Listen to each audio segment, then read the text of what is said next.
I'm Richard Lewis, reporting for cadred.org. I'm here with a personal friend, a CSS legend, and now a competent shoutcaster, getting better with every cast, my good man, getting better with every cast. It's Warclown.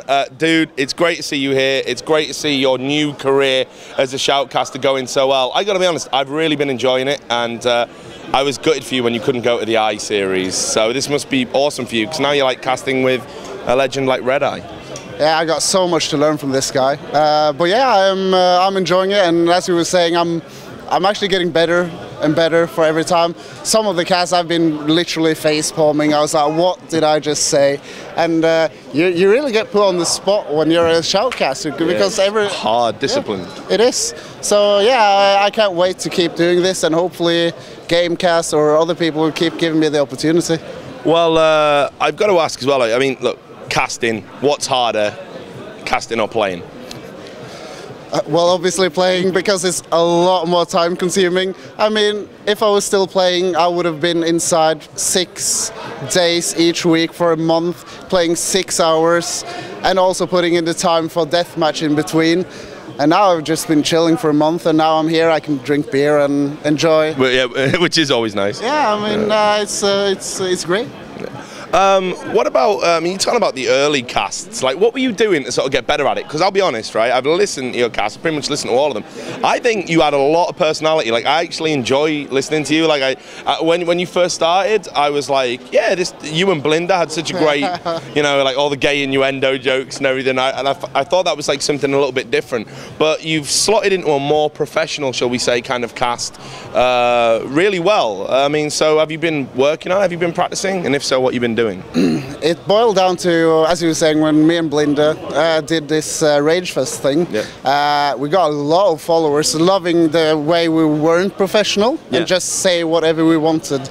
But then when we started getting approached by sponsors, they said, okay, we are loving what you do here, but could you please cut down on those gay jokes and blah, blah, blah, blah. And I started realizing that obviously if I'm going to do this part-time, I will have to be a bit more professional. So what I've just done is I'm focusing on just being serious most of the time, and let myself go loose sometimes. And I think as long as I keep doing that, people will still enjoy the casting, and hopefully the sponsors won't mind if I say the occasional gay joke or, well, yeah.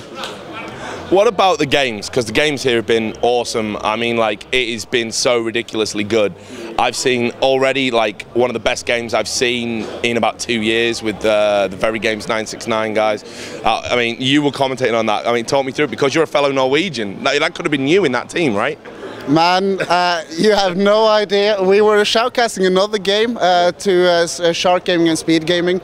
I jumped out of the casting studio after the first map, letting Red Eye take over. And then some guy just told me, oh, 969 beat Very Games the first map. And I was like, yeah, dude, shut the f up. Yeah. So, okay, so I run over because he was dead serious, and I see them playing, and they say, oh, we won the first map. I was like, what the hell's going on? And they're playing so close, and they nearly win the second map as well, but they do lose. And then the other game is done. So in all hurry, we just decided to cast the last game. And my God, man, I think I came about 2 times during that cast, and I'm so proud. I mean, some people might say, oh my God, Warclown must feel down now because someone is doing stuff better than he did. Just the opposite, man. I'm so glad to finally see Norwegian people proving themselves in an international event, because I've always been saying it, Norway has quality players, but they never invest money into going to events. But now, hopefully, someone will take notice of the players in 969. And we got Stinger's team, of course, who are here as well. There's a lot of Norwegian teams here, and I looked at it and I was thinking maybe the Norwegian scene's having a resurgence, which is very strange because obviously Hellfragger is dead in the water these days. What do you make as a Norwegian of what's happening with Norwegian esports? Okay, so there's 6 Norwegian teams here. Probably the most we've ever had at an international event. There's, as you were saying, there's no real reason for this to happen, other than the fact that it's so easy for Norwegian people to actually get to Denmark. So we've always seen Norwegian people go to international events in Denmark.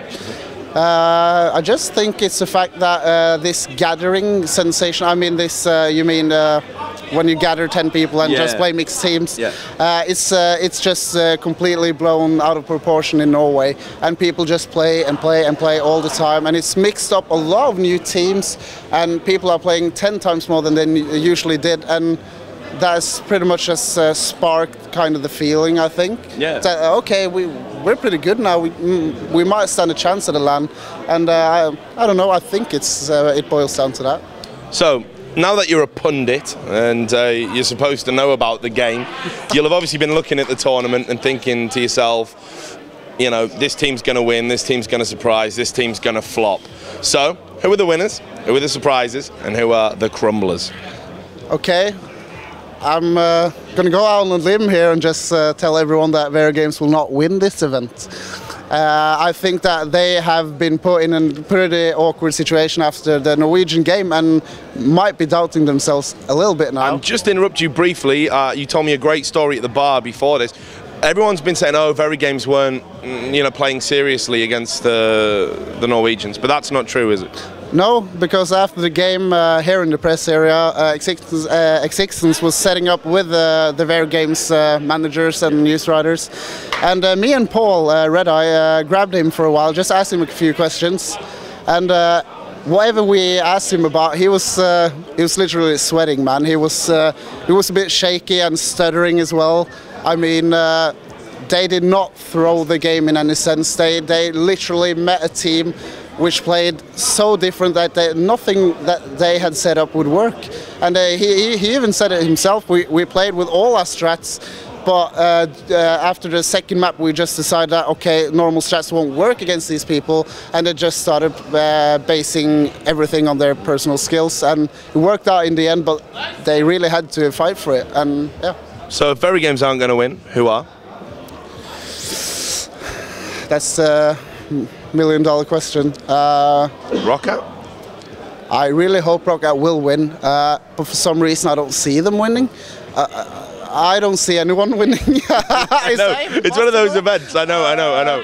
I had to do a predictions thing for it like this morning, and I was like first, second, third to fifth. It was just like, it was so hard to really put people in positions, and I couldn't pick a winner. So no, to be honest, I can't pick a winner, but what I think is the team that will win this tournament is going to be a very huge surprise for everyone, even though they're a top team, but this place is filled to the rim with top teams, and I don't think anyone expects this team to win.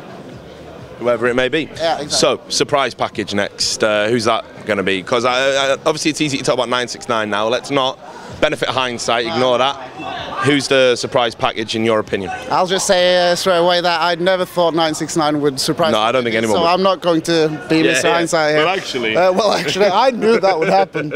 I don't know. I don't know if it's... I think that the Swedes will surprise because obviously 3 of them have been out of the game for such a long time. But there's something weird with these old school Swedish players. They just have it in them. Yeah, to come back and do it well at LAN. I don't think they will win, far from it, but I really think they will get far and do some amazing games and really just surprise everyone. Yeah. And the crumblers, who's going to flop? I know you don't like this because you're naturally a nice guy and you never like to flame anyone, with the exception of the whole See a Rich thing. But who's going to crumble, dude? Okay, I'm just thinking of the teams now. I'm not even sure what teams... I see you looking at the Americans, though. I just saw that. No, I don't think Mo and Fully Torque will crumble, because honestly I don't think anyone kind of expects anything from them. I think they will do well. No one will kind of think they crumbled. MTW? A lot of people have suggested they might be one of the guys, you know, that flop a bit. Yeah. And they did lose to Mod, even though they still went on top their group. So yeah, if we consider the amount of practice and like the core team, they have a lot of experience. They've played a lot, and yeah, they did show a sign of weakness in the beginning of this tournament. So they might crumble. They might still get like top 6, but that, in my opinion, will be a small crumble. Yeah, it will be. So all facts gather into one. I think they might be the team that disappoints the most. Okay. Yeah. Right, so now that you're, again, as I've said before, like a pundit and a wise man that gets to sit back and watch it all happening, global offensive, the future, a distraction or a failure? Which one? It all comes down to us, the players, and tournaments will surely pick it up. I have no doubt in that. We've discussed this several times, and I think it boils down to the fact that we've been given a golden chance by Valve to actually contribute to a game, and as you have said yourself, this is Valve. All the games they touch have turned into gold, so they have no reason to really make us influence the game. But it's all about getting behind this game, even though we might not get the changes we want into it. We have to accept that, the fact that this is something new. This is a new game, Molotov Cocktail. Okay, cool, it's a new addition. Let's just roll with it. And as long as players get right, I mean, massive respect to this guy. Obviously, a lot of fans will not be happy with what he's been saying publicly. But I mean, that's the kind of people we need to save the FPS genre, because it's slowly fading out now. And I'm not saying that because I'm a Source guy and I hate 1.6, because Source is obviously, it might die out before 1.6. Yeah. Both communities will be dead, so for our own interest we need to just stick behind this game, just roll with it and see where it takes us, because this is our last chance. So we'll wrap the interview up. It's not often I do this. I won't do shout outs, but I will let you have the final words. Is there anything you think we've not covered that you would like to say? I have to give massive creds to Copenhagen Games. It's been great rides thus far, great venue, great admins. The tournament just runs on schedule all the time. Thanks to Kadrid, obviously. I mean, I'm a shoutcaster now, doing the background shit, and I'm tired. I've never been this hard out of LAN, and I'm not doing a fraction of what you guys are actually doing. So thanks. The drugs help. We take a lot of amphetamine. Yeah, we got a lot of drugs outside that we can buy, so that's obviously a good thing. So yeah, thanks to you guys, and I just want to say it's very important that everyone gets behind this CS:GO thing, and just try the game when you get the chance, and just have an open mind. Don't prejudge it, and just roll with it. Okay. Simen, it's great to see you again. It's great to have a beer with you, and we're going to have one off camera, but don't tell that. Oh, sorry, I'll hug it. Well, there you go. We kiss a bit more than that, don't we, off camera? Anyway, look, we don't want to turn this into a homoerotic special, but it's great to see Simen with us. We've seen a lot of old schoolers, a lot of people who've moved on to the next phase of their gaming career, and you can follow his career with Gamecast. For now, who knows where he's going to end up? But remember, he's a great Norwegian player, and he started with us pretty much. We've always loved working together in the past, and he's just a great guy, so support him. That's the bottom line. Anyway, Copenhagen Games 2012, we're going to have plenty more coverage coming at you from here in Denmark. It's absolutely awesome at the moment, so stay tuned to the website.